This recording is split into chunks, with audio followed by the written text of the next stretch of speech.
TV 인터내셔널 프렌즈와 웨비나 시리즈 제3편에 참여해 주신 것을 감사드리고 환영합니다. 저는 대한상사중재원 국제중재센터의 사무총장 임수연 변호사라고 합니다. 반갑습니다. 오늘의 주제는 국제중재와 관련된 긴급 가처분 및 집행 보전 절차에 관한 실무적인 유의점에 관해서 논의를 드리고, 오늘 그 프렌즈 웨비나 시리즈에 함께 해주시는 법무법인 화우이고, 그리고 그분들이 실무에서 얻게 되신 여러 가지 그 집행과 가처분, 그리고 그 중재 판정의 그 실행을 위해서 조치들을 어떤 조치를 취해야 되는지에 관한 경험담을 나눠주시기로 했습니다. 이 웨비나를 시작하기에 앞서 저희 국제중재센터의 신희택 의장님께서 인사말을 하시겠습니다. 그럼 신희택 의장님, 인사말 부탁드립니다. 네, 안녕하십니까. 대한상사중재원 국제중재센터 의장 신희택 교수입니다. 오늘도 귀한 시간을 내시어 웨비나에 참여를 해주신 모든 분들께 감사드립니다.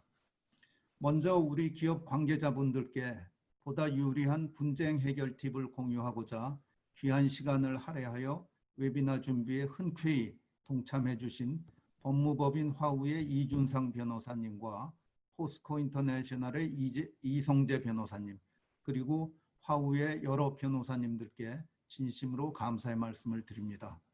세계적으로 코로나 사태가 예상보다 장기화되면서 기업이 국제 거래를 할 때의 불확실성이 지속적으로 증가하고 있습니다. 이로 인한 불가피한 분쟁을 해결하고자 국제 중재를 고려하는 기업들도 적지 않은 것으로 듣고 있습니다. 그러나 실제 국제 중재 절차는 여러 가지 이유로 인해 점차 장기화, 고비용화되는 측면도 있어서 분쟁의 조기 해결과 비용 절감을 위하여 중재 절차를 다양하게 전략적으로 활용할 것이 요구되고 있습니다. 즉, 중재 절차 개시 이후 1년 또는 그 이후에 있을 고난 심리에만 초점을 맞출 것이 아니라 절차의 초기 단계에 가처분 내지 임시적 처분 등의 절차를 적극 활용함으로써 보다 유리한 입장을 선점하고, 이를 통하여 빠른 시일에 상대방과 원만한 합의를 시도해 보실 수 있을 것입니다. 더불어 본안에서 승소한 후 중재 판정의 효율적 집행을 위한 자산 보전의 필요성은 아무리 강조해도 지나치지 않는 바, 가처분과 집행 절차에 대한 조망은 매우 시의적절하다고 할 것입니다. 이와 같이 효율적인 중재 절차를 마련한다는 측면에서 저희 대한상사중재원 역시 많은 노력을 기울여 왔습니다. 지난 2016년 국제중재규칙 개정 당시 긴급중재인 제도를 도입하였습니다. 긴급중재인 제도는 중재판정부 구성 전에 긴급한 보전 처분의 필요성이 있을 경우 법원의 도움 없이 중재기관이 선정한 1인의 긴급중재인으로부터 임시적 처분을 받을 수 있는 것으로서 신속한 권리구제를 구할 수 있다는 데 그 효용이 있습니다. 또한 현행 중재법은 2005년 개정된 운시트럴 모델 중재법의 임시적 처분에 대한 내용을 대폭 수용하였습니다. 다만 그 당시 대한상사중재원 이호원 원장께서 위원장으로 수고하셨던 중재법 개정을 위한 태스크포스에서 논의 당시에 2005년 운시트럴 모델 중재법을 그대로 수용하여 외국에서 이루어진 임시적 처분에 대해서도 국내 법원을 통한 승인 및 집행을 허용하자 하는 견해가 제시되었습니다만, 싱가포르 등 해외 입법례 역시 아직은 자국에서 이루어진 임시적 처분에 한정하여 승인 및 집행을 허용하고 있는 점 등을 고려하여 중재지가 국내인 경우에만 법원을 통한 승인 및 집행이 가능하도록 하였다는 점을 유념할 필요가 있습니다. 그런 측면에서 임시적 처분이 매우 중요한 국제중재 사건에서는 중재기관을 KCAB 인터내셔널로 지정하고 하거나 또는 외국의 다른 국제중재기관을 지정하더라도 중재지를 우리나라에 두는 것이 유리하다 말씀드릴 수 있겠습니다.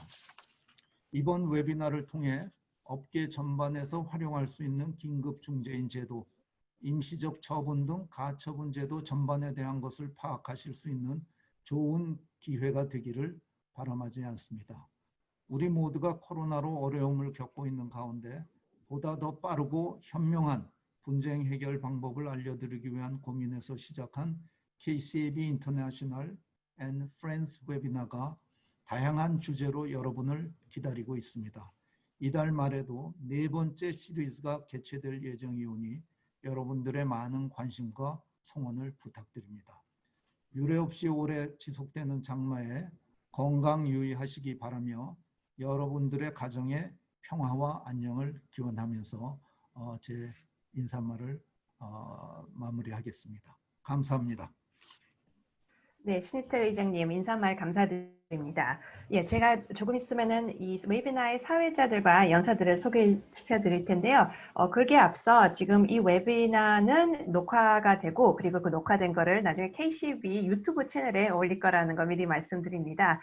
그리고 또한 참여하신 분들은 보이거나 또 이게 말씀을 하시기는 힘들지만 그래도 그 Q&A 그 패널이 Q&A 창이 지금 열려 있으니까요. 그 발표를 하시는 와중에 궁금하신 점 혹은 좀 더 설명이 더 필요한 부분이 있으면은 질문을 올려주시면은 저희들이 웨비나 끝쯤 가가지고 그 질문들을 답변을 최대한 하도록 노력하겠습니다.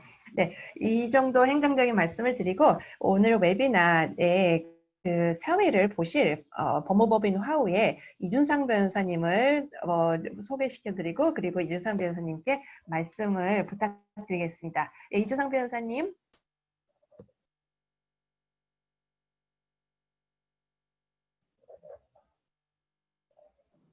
네, 부탁드립니다. 네, 안녕하십니까. 저는 법무법인 화우의 이준상 변호사입니다. 오늘 웨비나 사회를 맡게 됐고요. 먼저 오늘 행사를 주최해 주신 KCB 인터내셔널 측에 감사드리고 특히 신희택 의장님과 그리고 임수현 사무총장님 그리고 관계자분들께 감사드립니다. 그리고 바쁘신 와중에도 오늘 인터넷으로 접속해서 많은 관심을 보여주신 참석자분들에게도 감사드리고 그 코로나와 장마에도 불구하고 늘 건강 유지하시길 먼저 기원합니다. 이미 공고가 나간 바와 같이 오늘 세미나의 주제는 그 국제중재와 관련된 여러 긴급 가처분 그리고 가처분 집행 보존 절차에 대한 실무적 유의점으로 저희가 정해봤습니다. 번안과 다른 조금 비정형적인 주제이지만 매우 중요하고 실무적인 부분이라고 볼 수 있습니다. 그리고 아까 신희태 의장님도 말씀 주셨지만 중재 본안에서 승소하더라도 실제 집행을 하지 못하게 되는 사태가 되면 사실 큰 의미가 없는 결과가 된다는 것은 모두가 주제하시다시피 알고 계신다고 보고 그래서 그거를 조금이라도 좀 막을 거나 좀 더 실효적으로 할 수 있는 방안이 무엇인지에 대해서 늘 고민을 하고 있는 주제이긴 합니다만 저희가 실무적으로 경험하는 내용들을 조금 공유하고자 오늘 말씀을 드리게 됐습니다. 오늘 발표는 4명 그 공고에서 보시는 바와 같이 4명의 발표자께서 조금씩 그 주제에 대한 앵글을 달리해서 발표를 해주실 예정입니다. 각 발표 시간은 10분에서 15분 정도로 말씀을 드렸습니다. 그리고 발표자들의 경력에서 아마 추론해 보실 수 있는 바와 같이 그 이성재 변호사님은 그 인하우스로서의 경험을 말씀해 주실 거고 김현수 변호사님은 우리나라 기업들이 중동에서 가장 관심이 많은 그 아랍에미리트 지역 내에서의 여러 가지 제도 소개를 하는 그런 주제를 해주실 거고요.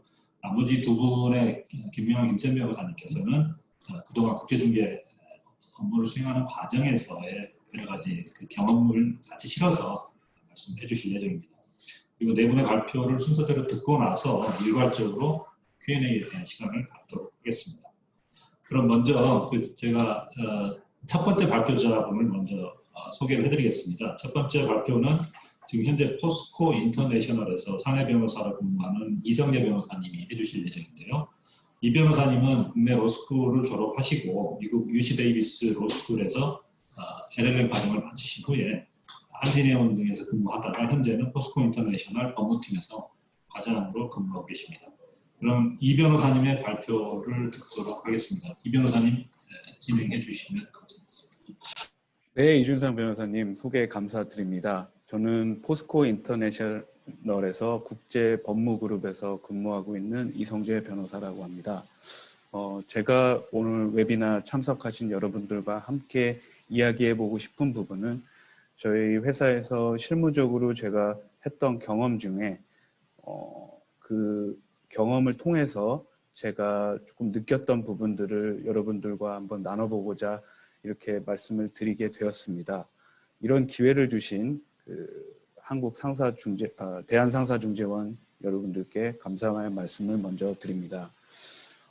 주로 임시적 처분이라고 하게 되면 대규모 공급 계약이나 뭐 EPC 계약에서 건설회사나 공급자가 주로 컨트랙터로서 오너에게 그 뱅크 개런티를 지급하게 됩니다. 주로 이행 보증이라고 하죠.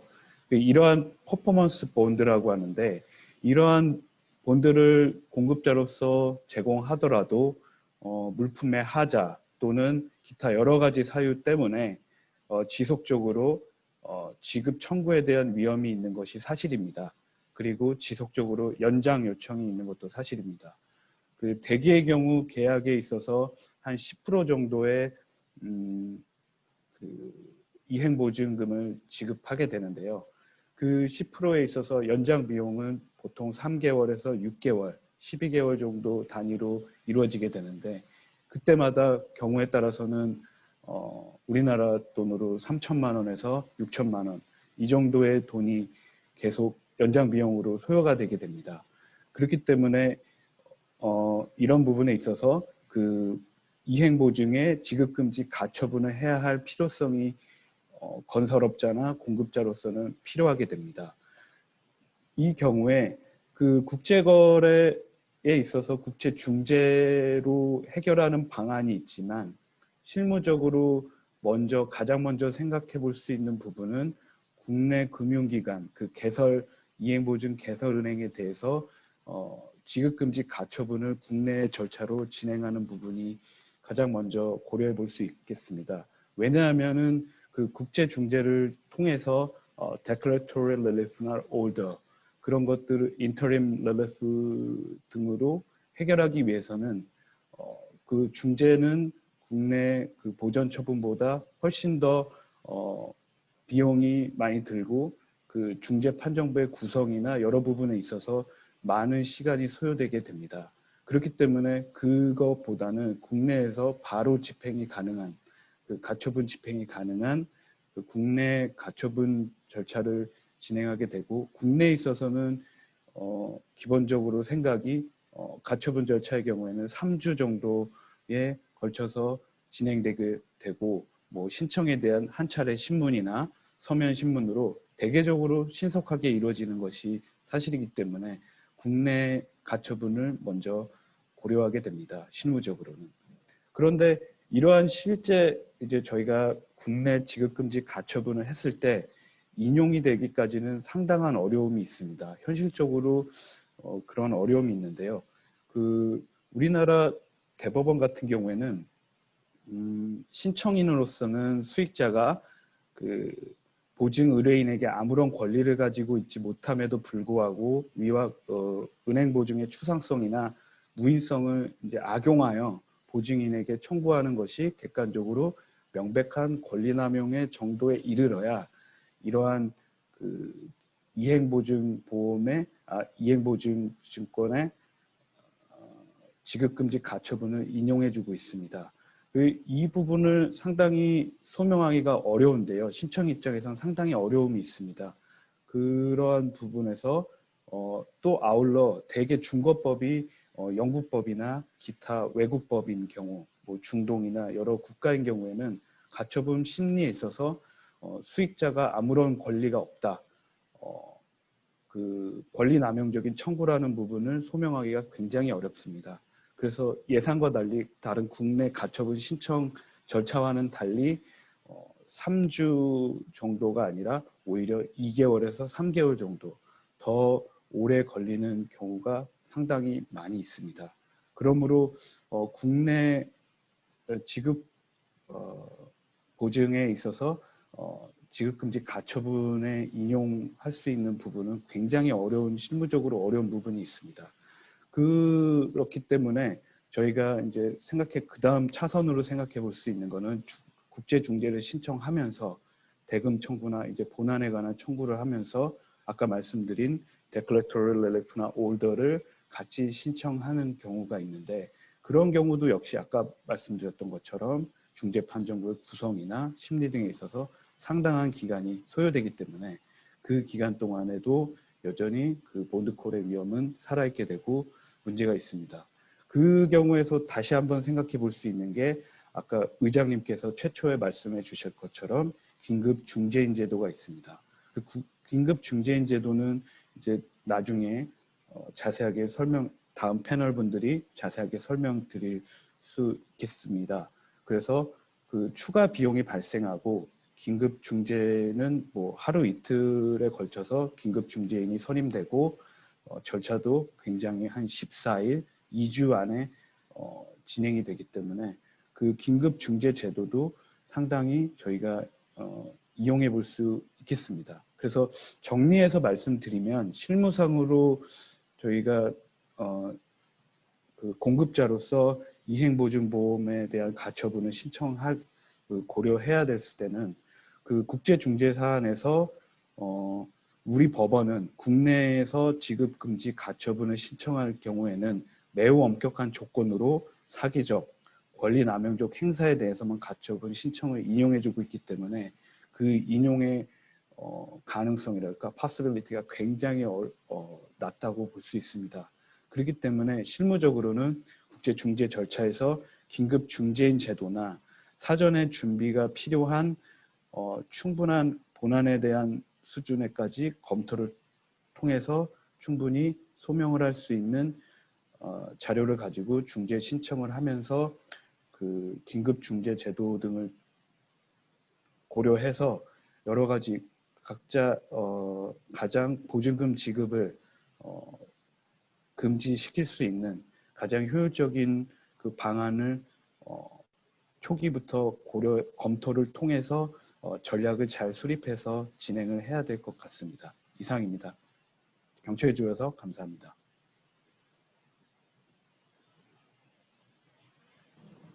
네, 그 이성재 변호사님 발표 감사드립니다. 그 아마 실무하시면서 가장 빈번하게 발생하는 그 이슈에 대해서 간단하게 중재와 연결시켜서 그리고 관련된 가처분까지 말씀해 주신 것 같습니다. 다음은 그 김명환 변호사님께서 발표를 해주시겠습니다. 김명환 미국 변호사님은 미국에서 로스쿨을 나오시고 캘리포니아 주 변호사 자격을 갖고 계시고 싱가포르 폴만 베닉 사무소에서 근무하시다가 2018년에 하우에 합류하셨습니다. 그리고 이후에 국제중재팀의 시니어 포린 어터니로서 근무하고 계십니다. 그러면 김명환 변호사님의 발표를 듣겠습니다.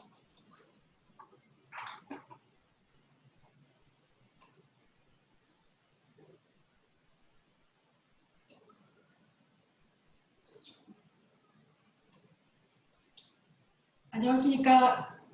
법무법인화원의 김명환입니다. 일단 귀한 시간 주신 중에 마련해 주셔서 감사한 말씀 올립니다. 오늘 국제 중재 절차에서 임시적 처분과 긴급 중재인 제도에 대해서 말씀드리려 했는데요. 일단 시간 제약상 어떤 총체적이거나 총괄적인 프레젠테이션을 드린다기보다는 실무적으로 고려해 보실 만한 어떤 대안, 그리고 실질적인 접근법 이런 걸 좀 위주로 해서 테이크어웨이를 드릴 수 있는 방안으로 진행해 보도록 하겠습니다. 첫 번째 말씀 올리고자 하는 이슈는 중재판정부의 이제 임시적 처분이라는 그 이슈인데요. 임시적 처분 또는 뭐 interim relief 이런 식으로 말씀 많이 주시는데 과연 이게 어떤 제도인지에 대해서 간단하게 말씀드리고요. 두 번째는 이제 긴급 중재인 제도가 또 있습니다. 일부 그 중재 절차에서 가능한 제도인데요. 어떤 시간적인 제약이 있거나 굉장히 빨리 동시다발적으로 급하게 진행돼야 되는 제도가 있을 때 이 이슈를 조금 많이 고려를 해보실 수 있을 것 같아서 오늘 목차에 포함을 했습니다. 세 번째는 중재판정부 또는 긴급 중재인의 임시적 처분 사례 말씀드리고요. 그 다음에 이제 가장 저희들이 중점적으로 말씀드리고 싶은 거는 실무적으로 그럼 어떤 부분을 고려해 보실 수 있을지 이 부분에 대해서 마지막으로 말씀드리겠습니다. 먼저 중재판정부의 임시적 처분 기준입니다. 일단 많이 아시는 분들도 계실 것 같습니다. 근데 국제 중재를 진행할 때는 이제 여러 국제 중재 규정이 있고요. 국제 중재 합의 조항이 기존에 이제 존재를 했을 경우에는 거기에 명시되어 있는 중재 규칙, 또 중재 기관에서 정해놓은 절차법에 따라서 중재가 진행이 되는데 그 중재 절차법 또는 규칙에 나와 있는 중재 판정부의 임시적 처분 조항들이 있습니다. 근데 대부분 유사한 어떤 동일점들이 있는데 ICC 중재 규칙과 SIC 중재 규칙을 보면 일반적으로 당사자 일방의 요청에 의해서 중재 판정부의 이제 기록이 신청서가 제출된 다음에 케이스 기록이 중재 판정부에 송부되는 즉시 또는 중재 판정부가 구성된 이후에 일반적 요청에 의해서 이제 진행이 가능합니다.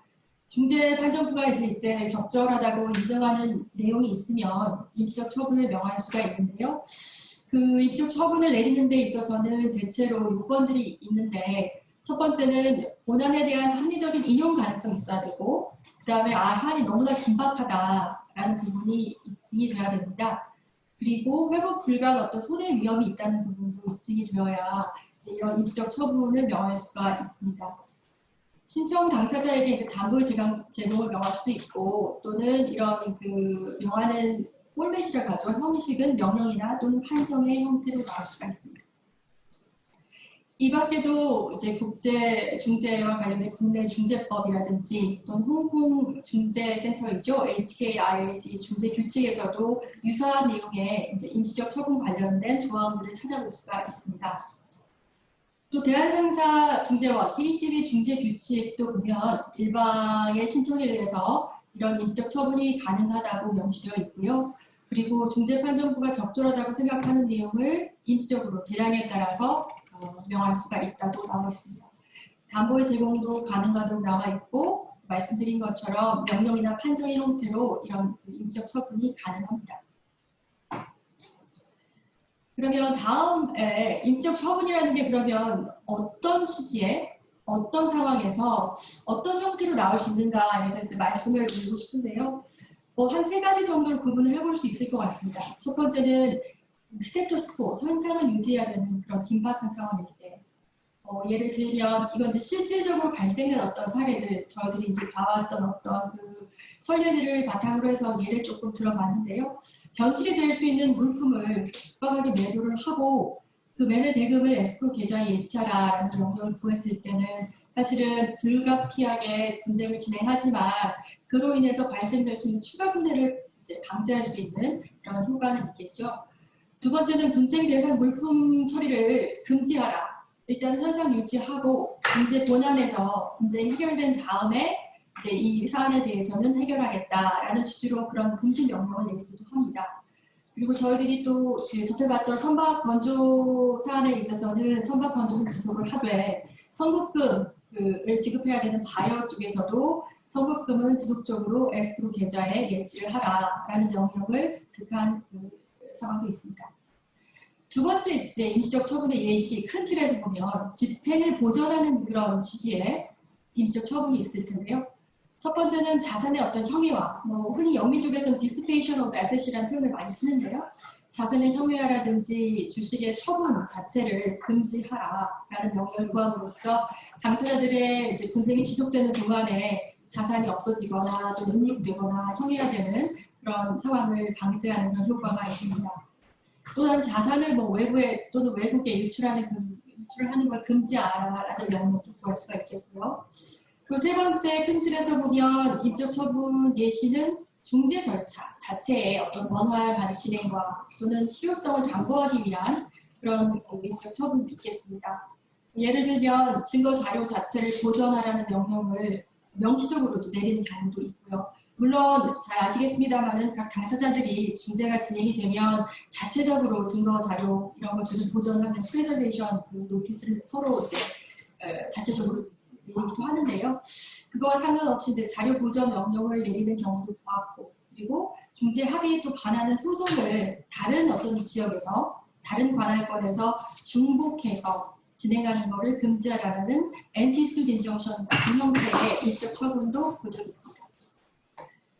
일단 실무적으로 임시적 처분 관련해서 그러면 유의해야 될 사안들은 무엇이 있을까 말씀을 이제 드리고 싶은데요. 일단은 육하 원칙에 의해서 언제 어디서 누가 무엇을 왜 어떻게 라는 부분을 자체적으로 한번 문의하실 필요는 있을 것 같습니다. 아까 이제 신지태 부장님께서도 말씀 주셨습니다만은 국내에서 이 집행을 해야 되는 경우, 그리고 만에 하나 외국에서 외국 중재지를 통해 외국 중재기관을 통해서 중재를 집행한 후에 임시적 처분을 받았다. 그런데 당사자, 이 임시적 처분의 어떤 대상이 되는 당사자는 국내에 있다, 또는 그들의 자산은 국내에 있다라는 경우는 사실은 임시적 처분이 중재지가 대한민국의 경우에 하나여 집행이 허용되는 것으로 우리나라 중재법에는 나와 있습니다. 그렇기 때문에 이제 실질적으로 국내 집행에 있어서는 어려운 어떤 허들이 발생될 수 있다라는 점을 미리 인용해 주시면 도움이 될 것 같습니다. 또한 일부 국가, 인도네시아가 대표적인데요. 일부 국가에서는 중재판정부가 내린 어떤 임시적 처분의 집행이 불가한 경우도 있어서 이런 부분에 있어서는 미리 판단하시고 미리 이제 예측하신 다음에 움직이시는 것도 불가피한 어떤 비용 발생이나 절차의 딜레이 같은 걸 막으실 수 있는 데 도움이 될 것 같습니다. 다만 이제 조금 이따 말씀 올린 어떤 싱가포르 중재센터 같은 경우에는 중재 본안에서의 어떤 보여지는 부분, 옵틱스를 고려해서 자발적인 이행이 통상적으로 이제 이루어지는 그런 추세이고요. 또는 다른 타 관할권 내의 소재 자산에 대한 집행에 있어서는 이러한 실무적 유의 사항이 적용되지 않을 수 있다. 이렇게 말씀드리고 싶습니다.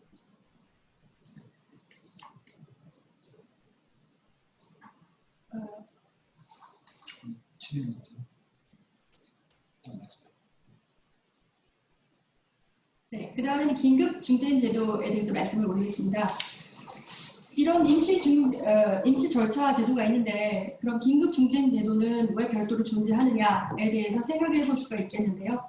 일단은 중재 절차에서 임시적인 어떤 구제 방안, 아까 임시적인 절차, 처분 이런 것들은 아주 긴박하게 신속하게 관리가 구제되어야 될 그런 상황이라든지 아니면 다발적인 어떤 다양한 그리고 다수의 어떤 관할권에서 집행되어야 되는 그런 사안이 있다라든지 또는 비밀 보장 자체는 물론 이제 중재 절차니까 보장이 되겠습니다만은 이런 도입되는 배경에서 여러 가지 신속한 관리 구제라든지 동시다발적인 조치의 필요성을 감안해서 긴급 중재인 제도를 별도로 또 고민하시기도 합니다.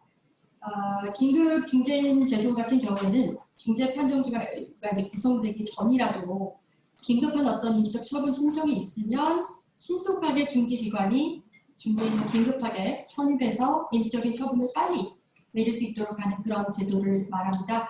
현재 모든 중재기관에서 다 도입한 제도는 아니고요. 저희 KCAB를 포함해서 ICC, SIAC, HKIC, 또 SCC에서 이 제도를 운영하고 있는 걸로 알려져 있습니다. 싱가포르 중재센터 같은 경우에는 긴급 중재인 제도가 상당히 잘 이제 활용되는 그런 곳으로 이제 손꼽히고 있는데요. 2010년도 처음 이제 이 제도가 도입된 이후 2017년도에 조사된 바에 의하면 총 72건 정도가 신청이 되었었고, 다양한 분야에서 다양한 국적의 당사자들이 이 제도를 활용하고 있었던 걸로 확인이 됐습니다. 적용 범위나 이제 절차 관련된 부분에 있어서는 시간상 저희가 이제 세부적으로 말씀드리진 않겠습니다. 근데 어떤 요점만 말씀을 드리면 당사자 간의 긴급 중재 신청을 배제한다라는 어떤 특별한 합의 조항이 없다, 존재하지 않는다. 그렇다라고 하면은 중재 합의가 체결된 경우에 한해서 중재 규칙 개정 이후에 합의가 체결된 경우에 의해서 ICC나 KCB, HKIC에서는 이런 긴급 중재인 제도를 적용하도록 하고 있고요. SIC나 SCC도 이제 중재 규칙 개정 이후에 접수된 사건이면은 허용을 하고 있다고 합니다. ICC 같은 경우에는 이 긴급 중재인 제도와 관련해서는 사무국이 긴급 중재인 제도 신청서를 접수한 지 10일 이내에 request for arbitration, 그러니까 신청서겠죠. 중재 본안 신청서를 접수를 하지 않으면 긴급 중재 절차를 종료한다는 조항이 있습니다. 근데 그 이유 자체는 이제 당사자들끼리 미리 긴급 중재 제도 신청서를 제출을 한 다음에 상대 측의 어떤 반박 서류라든지 대응 어떤 그 내용, 대응 방안 이런 것들을 보면서 본안에서 뭐 활용할 수 있는 자료라든지 상대 측의 어떤 전략이라든지 이런 거를 미리 좀 파악하려고 남용을 하는 경우가 있습니다. 그래서 그런 남용하는 그 사안을 방지하기 위해서 이런 타임 프레임 자체를 기한을 좀 정해놓았다고 이렇게 보고 있고요. 다만 이제 전략적으로 말씀 올릴 수 있는 부분은 이런 어떤 컨텍스트에서 상대 측의 어떤 대응 방안이라든지 상대 측의 입장이라든지 이런 걸 미리 파악할 수 있는 그런 방안이라고 하면은 이 규정을 위반하지 않는 한도 내에서는 생각해 볼 수 있는 또 다른 그 긴급 중재 제도라고 말씀드릴 수 있겠습니다.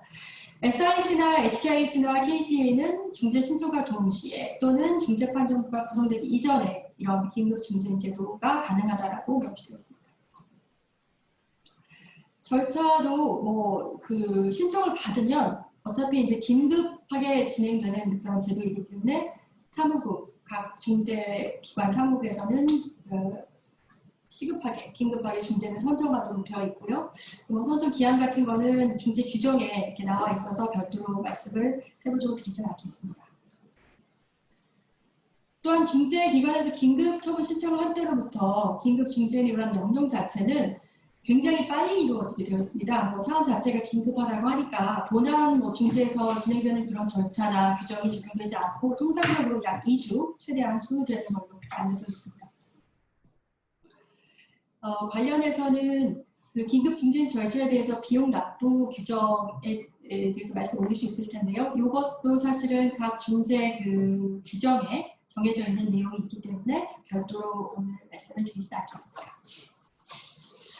긴급 중재 처분의 효력이라는 것은 일단은 본안이 진행이 되고 또는 이제 그 중재인단이 본안에서 구성이 되면 그때 이 본안에서 구성이 된 중재인단이 사전에 이런 긴급 중재 절차를 그 오더를 내렸던 긴급 중재인의 처분에는 구속되지 않습니다. 그래서 차후에 이거를 변경하거나 처리하거나 취소는 할 수 있는데 꼭 같이 또 말씀드리면 변경하지 않고 그대로 유지할 수 있는 방안이 가능해서 어떤 한 대응 방안이나 보전 처분을 좀 원활하게 긴급하게 빨리 진행할 수 있는 방안이라고도 말씀드릴 수 있겠습니다.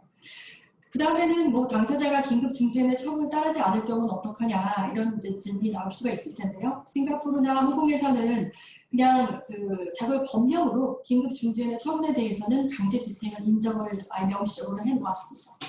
또한 SIC 아까 말씀드린 것처럼 긴급 중재인의 결정 자체가 상당히 이제 자발적으로 잘 이행이 되어 가고 있는 걸로 그렇게 알려져 있습니다. 그 다음에는 중재판정부 또는 긴급 중재인의 입시적 처분 사례 말씀드릴 수 있겠는데요. 일단은 아까 잠깐 말씀드렸던 것처럼 다양한 어떤 분야에서 다양한 어떤 그 처분 사례들이 있는데 예를 들면 비밀 유지 약정이라는 것이 상당히 긴박하게 진행될 필요가 있을 텐데 그때는 이런 약정을 위반해서 외국에서 제소하는 행위를 금지한다. 잘 아시겠지만 제소하고 그 법원에다가 제출하는 그 로스út 같은 경우, 소송 같은 경우에는 그 비밀 보장이 되지 않기 때문에 이러한 행위를 금지하는 엔티수트 인정션 같은 경우를 대표적인 어떤 사안으로 말씀드릴 수 있을 것 같습니다. 또한 자산 은닉을 입증해서 해외에 있는 채무자로 하여금 여러 가지 다수 관할권, 다수의 국가에 있는 주식이나 자산의 처분 금지를 명하는 어떤 freezing order 또는 뭐 머러바 인정션이라고 하는데요. 이런 것도 사실은 긴급 중재의 일시적 처분 사례로 손꼽히기도 합니다. 그럼 마지막으로 이러한 어떤 그 콘텍스트 상에서 실무적으로 고려해 볼 만한 그런 이슈들이 무엇이 있을까에 대해서 테이크어웨이 말씀 올리겠습니다. 일단 원칙적으로는 케이스 바이 케이스로 각각의 어떤 그 사안에 특별하게 존재하고 있는 그 사례 또는 사실관계를 잘 살펴본 다음에 어떤 것이 실효성이 있고 어떤 것이 실무적으로 그 좀 좋은 방안이 될 것인가 그 부분에 대해서는 이제 심각하게 또 심도있게 고민해야 되는데요. 일단은 장점이라고 말씀드릴 수 있는 부분은 임시적 처분이라든지 긴급 중재인 제도라는 것에 있어서 아까 말씀드린 것처럼 어떤 각 국가에서 발생될 수 있는 소송과 달리 비밀 유지가 가능하고요. 그다음에 법원 절차라든지 또는 임시적 처분 같은 경우에는 어찌됐든 간에 일정의 시간이 좀 필요하겠습니다. 법원 절차야 당연히 신청서 제출하고 진행이 되는 각 국가만의 어떤 규정이 다 있죠. 임시적 처분도 마찬가지일 텐데 이런 경우에는 시간이 굉장히 긴박하게 24시간, 48시간 또는 그보다 더 많을 수 있겠습니다만 굉장히 신속하게 처리되어야 되는 그런 부분이 있어서 빨리 스피드를 좀 업해서 진행할 수 있는 그런 방법이라는 장점이 있겠습니다. 또한 다양한 다수의 관할권, 다수의 국가에서 동시다발적으로 퍼부어야 되는 그런 조치가 필요할 때 그때는 임시적 처분이나 긴급 중진 명령을 통해서 아까 말씀드린 마레반 인정션이라든지 동시다발적인 어떤 오더, 인정션 자체를 구할 수 있겠습니다. 임시적 처분을 또 중재 본안에서 전략적으로 활용할 수 있을 텐데요. 중재인단이 구성이 되면 어찌됐든 간에 임시적 처분에서 나왔던 그 케이스 파일이라든지 신청서 내용이라든지 요건 충족에 대해서 말씀을 나누시게 되어 있습니다. 그분들도 이제 심리 그 절차에서 이걸 참고 안 하실 수가 없는데 일단 비밀 유지를 하면서 임시적 처분이나 긴급 중재 명령을 듣겠다고 하면 아까 말씀드린 것처럼 본안에서 어떤 인용 가능성에 대해서는 1차적으로 승인이 됐다고 볼 수 있기 때문에 약간 이제 이슈를 선점한다는 그런 가능성이 있겠습니다. 유의사항은 당연히 있는데요. 요건을 매우 이제 까다롭게 판단을 하는 걸로 알려져 있고 또 만에 하나 이게 인용되지 않았을 때 중재 본안에서 똑같이 아까 말씀드린 똑같은 이유로 인해서 보여지는 어떤 부분, 옵틱스라든지 뉘앙스 부분에서 처음에 이런 신청이 리젝트 됐다라고 하면 이슈 선정 부분에 있어서는 약간 밀릴 수 있기 때문에 유의사항으로는 고려해 보실 만한 것 같습니다. 기타 전략적 활용 방안이라든지 또 사법기관을 통한 보전 처분 절차 아까 이성재 변호사님도 말씀 주셨는데 이제 동시다발적으로 진행이 돼야 되거나 또는 이제 다른 사법 기관이 존재하고 있는 다른 어떤 관할권에서의 보전 처분 자체도 여러 가지 고려하셔서 총체적으로 판단하시는 게 좋을 것 같습니다. 일단 외국 중재의 경우에도 법원에서는 별도로 보전 처분은 이제 신청하는 것이 가능한 걸로 알려져 있는데 다만 선결 문제로서 대한민국 법원이 국제재판 관할권이 이 사안에 있어서 인정된다라는 부분이 첫 번째 이제 이슈로 해결이 돼야 되고 그 부분에 있어서는 중재지라든지 분쟁 대상 등을 먼저 이제 판단하시는 걸로 알려져 있습니다.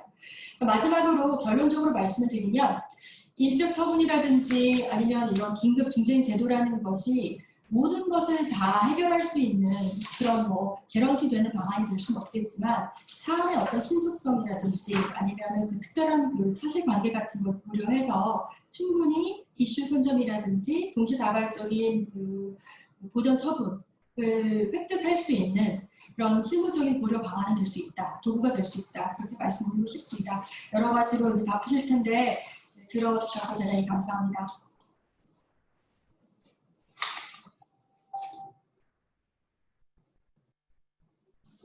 네, 김혜원 변호사님 발표 감사드립니다. 저희가 아마 김혜원 변호사님 발표하는 도중에 슬라이드가 조금 참석자들에게는 잘 안 보여주셨던 시간이 있었던 것 같습니다. 그래서 좀 죄송하게 생각하고요. 이게 기술적인 문제가 가끔 발생하는 것 같습니다. 그래서 나중에 김혜원 변호사님 발표 자료는 별도로 또 공지해서 보실 수 있도록 해드리겠습니다. 다음은 세 번째 발표로 김현수 영국 변호사님의 발표를 듣겠습니다. 김 변호사님은 영국에서 대학을 졸업하시고 영국 변호사 자격을 갖고 계십니다. 그리고 대우조선해양 등 국내에서 사내 변호사를 하다가 아랍에미리트 아부다비 현대건설 바라카의 원자력 현장 사내 변호사를 거치셨고요. 그리고 그 이후에 영국 클레임 컨설팅사인 HKA에서 근무하시다가 2018년에 허브에 합류하셨습니다. 그리고 현재는 국제중재팀에서 국제건설 분쟁 업무를 주로 처리하고 계십니다. 김연수 변호사님의 영국 변호사님의 발표를 듣도록 하겠습니다. 안녕하세요. 범범 하우의 김연수 변호사입니다. 아랍에미리트에서의 중재 개시 전에 인트림 릴리프나 인정션에 대해서 설명을 드리겠습니다.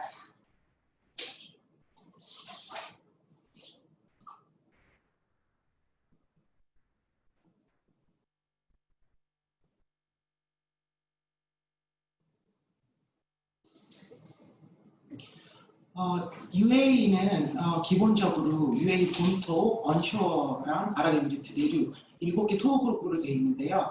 거기 안에 있는 페더럴 코트랑 그 로컬 코트가 있습니다. 그리고 여러분들께서 다 아시는 DIFC 코트, 여기 두바이 금융기구 법원이 있는데요. 여기는 영국 커먼로 주리스딕션으로 거의 같다고 생각하시면 되는 콜 시스템이십니다. 최근에 아부다비 글로벌 마켓 코트, 아부다비 국제시장 법원이 생겨서 작년에 저희가 KCAB랑 같이 ADGM에 가서도 세미나를 했었던 적이 있었습니다. 중재 전에 임시처분과 보전처분에 대해서 먼저 말씀드리겠습니다. 조금 전에 말씀드렸듯이 onshore UAE 그 7개의 토호국으로 되어 있는데요. 그 유나이티드 아랍에미리트로 페더럴 UAE 시스템과 그 7개의 토호국 아부다비가 수도이며 그 두바이와 또 후자이라 여러 그 토호국으로 되어 있습니다. 그다음에 DIFC, 그다음에 ADGM 이렇게 주요 세 가지 관할 구역으로 나뉘게 되어 있습니다. 요약드리면 각각의 이 onshore UAE 토호국 그 페더럴과 로컬 코트가 있는 지역과 DIFC 코트, 그다음에 ADGM 코트들은 계약이나 특정 분쟁이 중재 대상이거나 중재 절차 등 심사위원회를 앞둔 경우 금지 명령구제, 임시구제들을 승인할 권한이 있습니다. 그런데 각 관할권에 따라서 그 개인의 적용 가능한 임시처분의 종류가 다르기 때문에 임시명령 또는 가처분을 받는 법원으로부터 받아내기 위해서는 이 각각 3개의 주리스딕션의 차이를 고려하셔야 합니다. 먼저 onshore 아랍에미리트 내륙 그 법원에 대해서 말씀드리겠습니다. 이 부분을 설명드리기 전에 최근에 2018년에 UAE에서 가장 큰 변화가 arbitration law가 새로 리비전이 있었습니다. 왜 이 부분을 말씀을 드리게 됐냐면요. 아랍에미리트 내륙 법원들에서 내릴 수 있는 그 인트림이나 컨설러티브 메저들이 DIFC나 ADGM의 법원에 비해서 한정적입니다. DIFC나 ADGM은 거의 영국법 커먼로 주리스딕션이랑 상동한 그런 시스템을 가지고 있기 때문에 그 전에 아랍에미리트 내륙 법원은 세빌러 주리스딕션으로서 그 인디비주얼들이 어플라이 할 수 있는 인트림 메저들이 좀 한정적이었습니다. 아랍에미리트 법원들의 그 인트림이나 그 인정션에 대한 권한은 민사소송법 페더럴로 넘버 11번 1999년 버전에서 주로 유래되었습니다. 그리고 이 구제반들은 주로 프로비저널이나 프리커셔널 어태치먼트 오더, 예를 들어서 프리징 에셋 정도로 국한이 됩니다. 실제로 제가 UAE에서 그 상대 측이 그 프리징 오더를 그 모든 어카운트에서 프리징을 해서 이런 DIFC나 ADGM에 비해서 UAE 코트가 한정적이라고 말씀을 드리겠습니다만 그래도 실제로 UAE에서 건설 공사를 하실 때 돈을 못 받으시거나 그러실 때에 UAE 그 법원에 로컬 법원에 가셔서 프리징 어태치먼트, 프리징 에셋 하시는 부분은 왕왕 있으신 부분입니다. 아랍에미리트 중재법으로 인한 가장 중요한 변화 중에 하나는 중재법 그 2018년에 개정된 중재법 18조 2항에서 법원의 법원장은 소송 당사자 또는 중재심사위원회 요청에 따라 현존하거나 잠재적인 중재 절차를 고려해 중재 절차 개시 전 또는 중재 절차 중 필요하다고 판단하는 임시처분 또는 보존처분을 내릴 수 있다고 아주 클리어하게 규정하고 있는 부분입니다.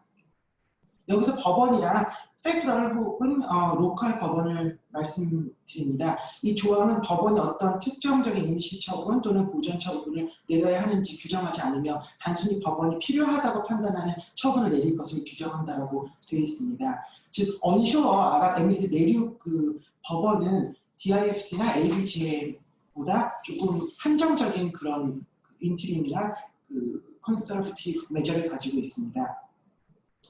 허나 중재법 21항에서 중재심사위원회가 소송 당사자의 요청 또는 위원회 요구로 임시처분 또는 보존처분을 내릴 수 있다고 클리어하게 랭귀지를 넣어서 이 부분은 많이 보완이 됐다고 말씀드릴 수 있습니다.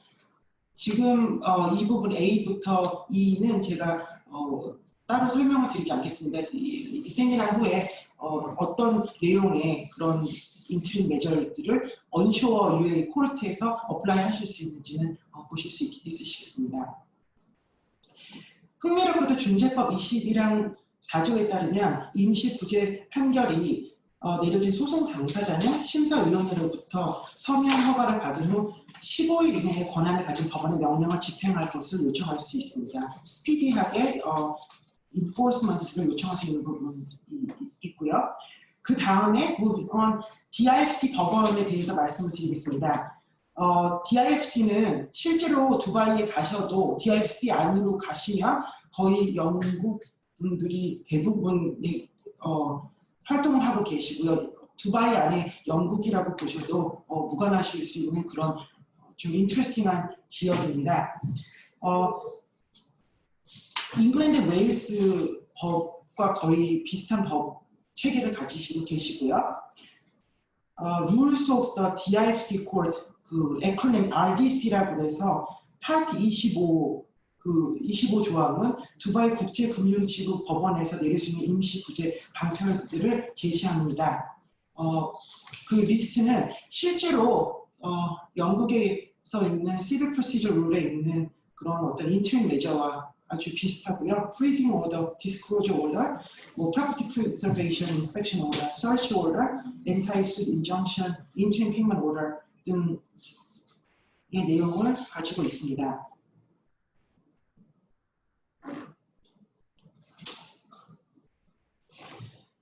두바이 국제금융지구 중재법 2008년에 DIFC Arbitration Law가 개정되었습니다. 24항 3조에 따르면 두바이 DIFC 법원은 중재 절차의 장소와 관계없이 법원 중재 절차에 관해서 법원 절차상 임시 처분을 내릴 수 있는 동일한 권한을 갖고 있습니다. 두바이 국제 DIFC 법원은 자체 절차에 따라서 권한을 행사할 수 있습니다. 따라서 DIFC 법원에서 중재 심의가 개시되기 전 혹은 심사위원회가 구성되기 전이라도 법원 규정 RDC 상의 임시 처분을 내릴 권한을 갖습니다. DIFC 법원에서 중재심사위원회가 내릴 수 있는 임시 처분 목록은 24항의 1조에서 규정을 합니다. 그러나 이 부분은 조금 하이라이트를 해드리고 싶은데요. 실제로 프랙티스상 소송 당사자들이 서면 합의를 통해서 그 트라이뷰널이 임시 처분을 내릴 권한이 없다는 데 동의할 수 있습니다. 그래서 만약에 서면으로 이 부분을 당사자들이 미리 합의를 하신다면 임시 처분을 그 DIFC 코르트에 어플라이를 하실 수 없으시겠습니다.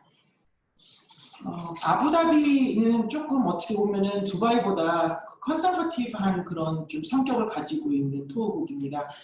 먼저 두바이에서 DIFC가 어떻게 프랙티스가 되고 있고를 좀 오랫동안 살펴보고 있었습니다. 근데 이제 작년부터 ADGM 코르트가 아주 활발하게 활성화가 됐습니다.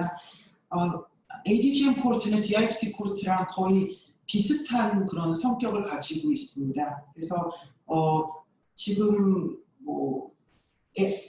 아부다비가 그 UAE의 캐피탈로서 더 행정적인 그런 미니스트리 많이 있는 곳이고요. ADGM 코르트 안에 ICC 또 중재 기관이 있어서 DIFC, LCIA처럼 이 부분도 지금 이제 점점 더 많이 활성화가 될 것으로 그렇게 예상되고 있습니다. 아부다비 그 ADGM Arbitration Regulation 29조 29항 1조에 따르면 Arbitration Agreement가 있다 하더라도 당사자가 중재 절차 전 혹은 중에 법원의 임시처분 또는 보존처분에 대한 조치를 요청하는 것을 금하지 않고 있습니다. 그러나 이 부분은 조금 하이라이트를 드리고 싶은데요. 아부다비 국제시장법원은 중재심사위원회가 권한이 없거나 불능 상태인 중재 상황에 대해서만 그 인트림 메저와 그 보존처분을 내릴 수 있다는 것을 유념하시는 것이 중요하시다고 좀 하이라이트를 드리고 싶습니다. 위 내용은 소송 당사자가 아랍에미리트 내륙, 언쇼어, 또 DIFC, ADGM, 아부다비 국제시장의 법원에서 중재 절차 개시 전에 요청할 수 있는 임시구제 강편에 대한 종합적인 개요입니다. 제 발표는 여기서 마치겠습니다. 감사합니다.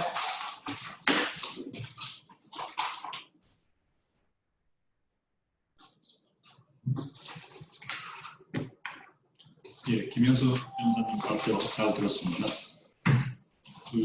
다음 마지막으로 김샘 미국 변호사님의 발표를 듣도록 하겠습니다. 김 변호사님은 미국에서 로스쿨을 나오시고 뉴욕주 변호사 자격을 갖고 계십니다.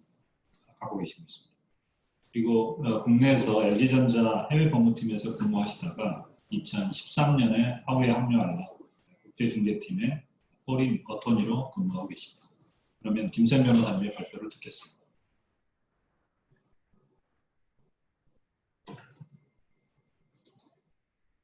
네, 감사합니다. 지금 시간이 얼마 남지 않아서 저 좀 이쪽으로 움직여야겠네요. 제 발표를 좀 짧게 하도록 하겠습니다. 제 발표에서 우선 먼저 말씀을 드리자면 이번 테이크어웨이, 제 발표에서 테이크어웨이가 무엇이냐, 가장 중요한 것은 중재 판결문을 받은 이후에도 절차가 있다는 점입니다. 다른 절차가 있을 수도 있다. 즉, 그게 무엇이냐? 집행 절차라는 것이고요. 그 다음에 중재 집행 소송을 고려를 할 때는 어디서 중재 집행 소송을 진행을 해야 될지가 사실 큰 고려점이 될 수 있다는 점이 두 번째 테이크어웨이고, 세 번째는 중재 집행 소송을 진행하기 위해서는 어디인지에 따라서 많은 준비가 필요할 수도 있다는 점입니다. 이 세 가지 우선 테이크어웨이 포인트를 먼저 말씀드리고 제가 이제 간단히 설명을 드리려고 하는 점은, 만약에 옆에서 이준상 변호사님께서 이제 시간이 끝났다라고 하면은 저는 그때 멈추도록 하겠습니다. 우선 제가 오늘 발표하는 부분에 대한 컨시더레이션이 있으시다면은 아마 굉장히 좋은 상황일 겁니다. 예를 들어서 KCB 중재를 진행을 하셨고 어떤 이유 신청인으로서 승소를 하셨던지, 아니면 피신청인으로서 카운터 클레임에 대해서 이제 승소를 하셨던지, 그럼으로써 상대방한테서 뭔가 받아야 될 것이 있는 상황이죠. 그게 cost order이 될 수도 있고 아니면은 award on claims가 될 수도 있고요. 여러 리서치 자료들을 보면 대부분 통상적으로 상대방이 국제중재에서 패소를 할 경우 금액을 지불을 한다고는 합니다. 다만 만약 상대 측이 졌음에도 불구하고 금액을 지불하지 않는다 하면 그러면 어떻게 해야 되나? 사실 이런 부분은 중재를 시작할 때는 많은 클라이언트들이 고려하시는 부분이 아니거든요. 그런데 실질적으로 이겨서 다 같이 셀러브레이트하고 보면은 저희가 가끔 받는 질문이 고객들이 그럼 이제 어떻게 해야 되나요? 상대방이 돈을 안 주는데 그런 부분을 고려를 했을 때 저희가 설명드리는 부분은 또 다음 절차가 있다. 그것은 집행 절차이다. 영어로 하면 recognition and enforcement라고 하죠. 그러면은 이제 그것은 무엇이냐? 왜 판결을 받았는데 중재 판정문을 받았는데 왜 또 다른 절차를 밟아야 되냐라는 이유는 아주 간단히 설명드리자면은 중재 판정문이라는 것은 in and of itself 그 자체로서 enforcement power이 없기 때문입니다. 그래서 통상적으로 어떤 법원에 가서 그게 한국 법원이든 미국 법원이든 싱가포르 법원이든 중국 법원이든 어딘가를 가서 그거를 enforcement power이 있는 judgment나 오더를 받아야 되기 때문인데요. 그러면은 두 번째 저희가 받는 질문, 그러면 이 집행 소송은 어디서 어떻게 이루어지냐? 가장 심플한 답, 그리고 가장 많은 클라이언트들께서 생각하시는 것은 상대방의 place of business라고 생각을 합니다. 즉, 만약에 한국 대기업이 신청인으로서 중국 회사를 상대로 KCB 중재를 신청을 했고 결국 승소를 했고 판정문을 받았는데 중국 회사에서 돈을 지불하지 않고 있을 경우 가장 심플한 것은 중국에 가서, 왜냐하면 중국이 place of business니까 거기서 집행을 하는 것이죠. 그런데 그것이 중국에서만 집행을 할 수 있느냐라고 물어보신다면 그것은 아닙니다. 사실 집행이라고 생각을 했을 때 place of business가 가장 obvious한 곳일 수도 있긴 하지만 그게 가장 obvious하다고 해서 best place는 아니거든요.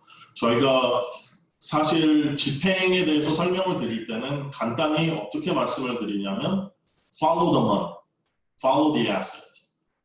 그 상대 측의 자산이 어디 있는지 파악을 해서 거기 가서 집행을 하면 되는 겁니다. 그게 중국이 될 수도 있고 아니면 다른 나라가 될 수도 있는 것이죠.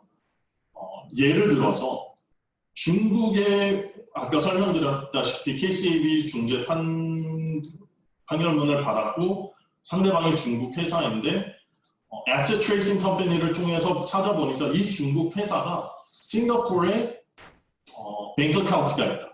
그러면 너무 좋죠. 싱가포르는 굉장히 pro-arbitration friendly하고 enforcement 자체도 굉장히 쉽고 그리고 뱅크 어카운트나 캐시처럼 사실 enforce하기 쉬운 것은 또 없거든요. 그럴 경우 중국이 place of business가 될지 모르겠지만 꼭 중국으로 가지 않고 그런 asset tracing 컴퍼니를 통해서 받은 정보를 바탕으로 사실상 싱가포르에 가서 집행을 해도 됩니다. 자, 왜 싱가포르에 가서 하냐? 거기 돈이 있고 캐시가 있고 뱅크 어카운트가 있다는 것은 둘째로 하고 이제 제가 아까 말씀드렸던 세 번째 테이크어웨이 포인트인데 집행 소송을 하기 위해서는 어떤 준비 절차가 필요한데 이게 또 각 나라마다 집행 소송에 필요한 준비 절차가 다 다르기 때문입니다. 얼마 전에 제가 알기로는 한국에서도 중재법이 이제 어멘드 되면서 한국 또한 enforcement 소송에 대한 절차가 조금 더 simplify 됐다고 저도 들었습니다. 그런데 아까 다시 이제 설명드린 그 예로 돌아갈 경우 중국 회사가 상대방이었고 싱가포르에 캐시가 있다라고 했을 때 캐시가 싱가포르에 있다는 것뿐만이 아니라 싱가포르를 가서 집행 소송을 진행을 하는 것이 훨씬 더 유리한 이유는 중국에서 집행을 한다는 것은 준비 절차가 많이 필요하기 때문입니다. 반대로 싱가포르에서 하기는 훨씬 더 심플하고요. 저희가 최근에 이제 중국에서 집행 소송을 지금 진행을 하고 있는데 집행 소송을 하려고 모든 서류와 이런 것들을 준비하는 데만 한 달 넘게 걸렸습니다.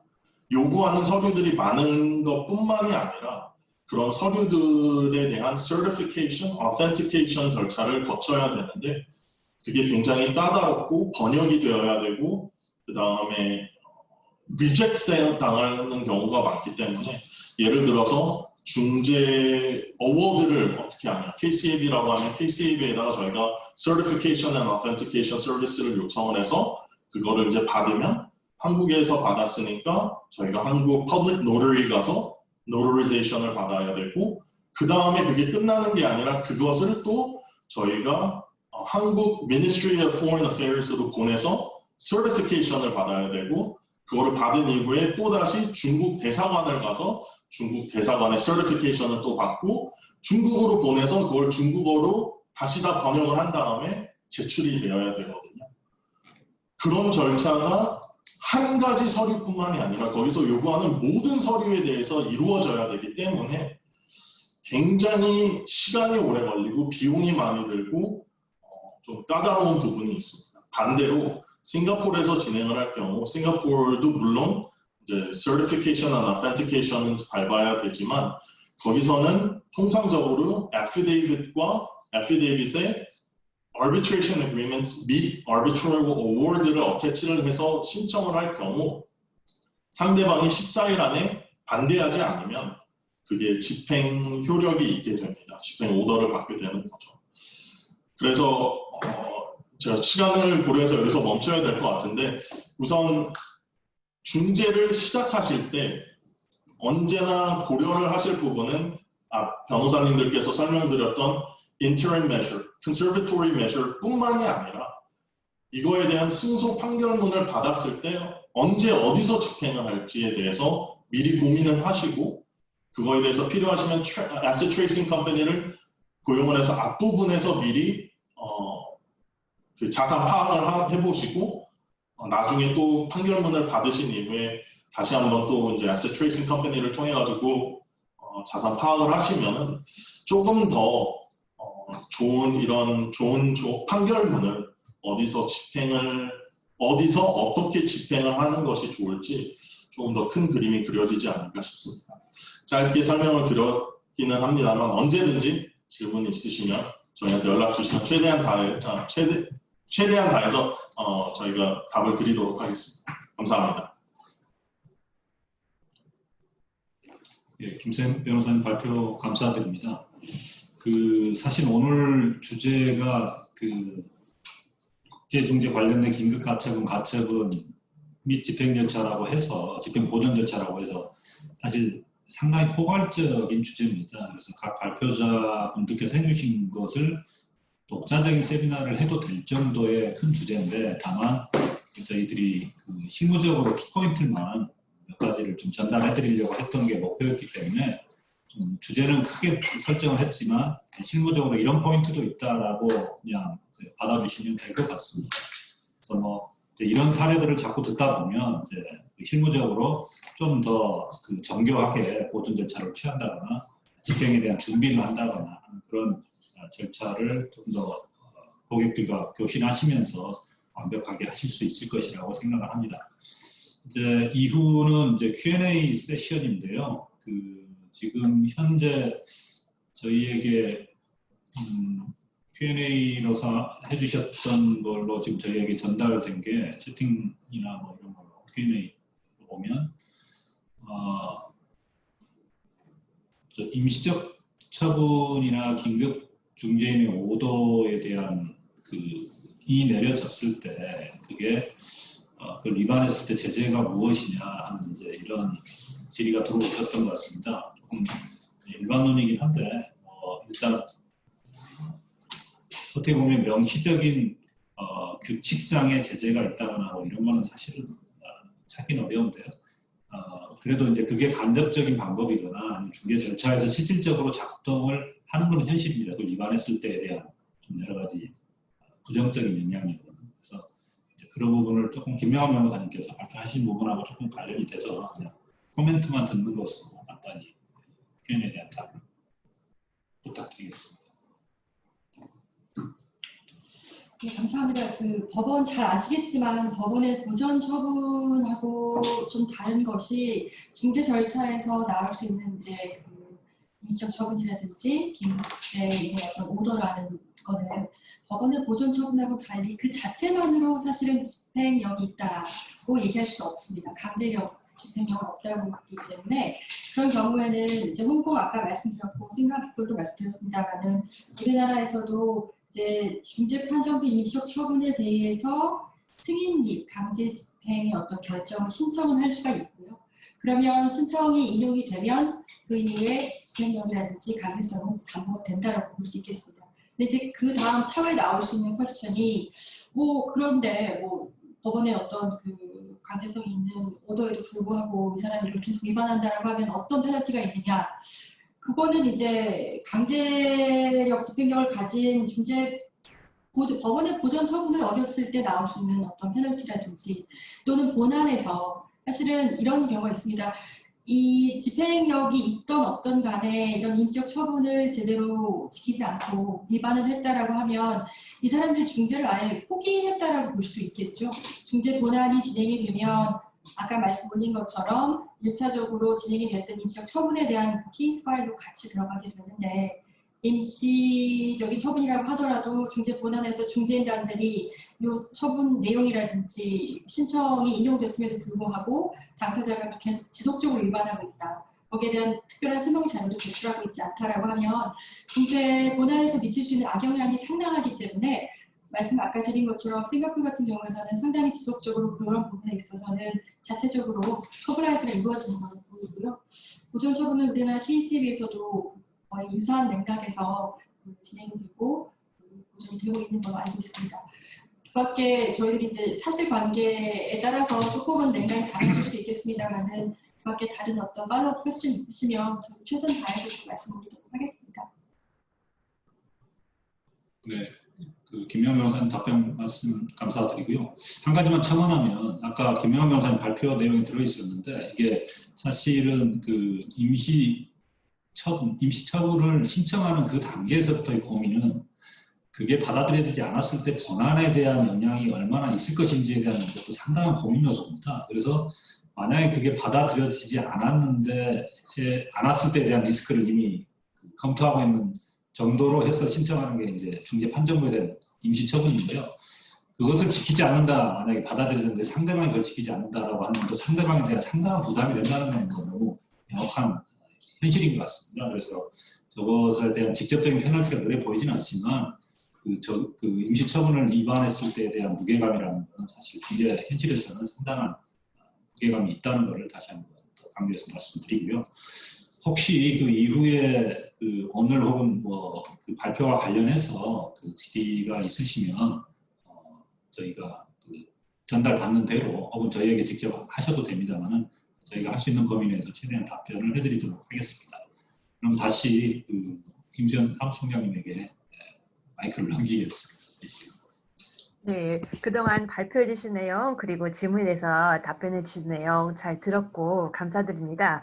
오늘 국제중재에 관련된 여러 가지 긴급 가처분이나 보전 절차에 관해서 되게 유용한 실무적인 팁을 들었고 또 최근 법제도의 그 해외 법제도에 대한 여러 가지 개정 사항에 관한 유용한 정보를 듣게 된 것 같습니다. 그래서 지금 벌써 그 종료 시간이 5시를 넘기도 했고 또 뭐 목요일 날 늦은 시간이기도 해가지고 오늘의 웨비나는 여기서 마치고요. 그리고 그 시트 의장님께서 공지하셨던 것처럼 월 말에 또 다른 프렌즈 웨비나 시리즈로 다시 찾아뵐 테니까 그때도 많은 참여 부탁드립니다. 예, 경청해 주셔서 감사합니다. 안녕히 계세요.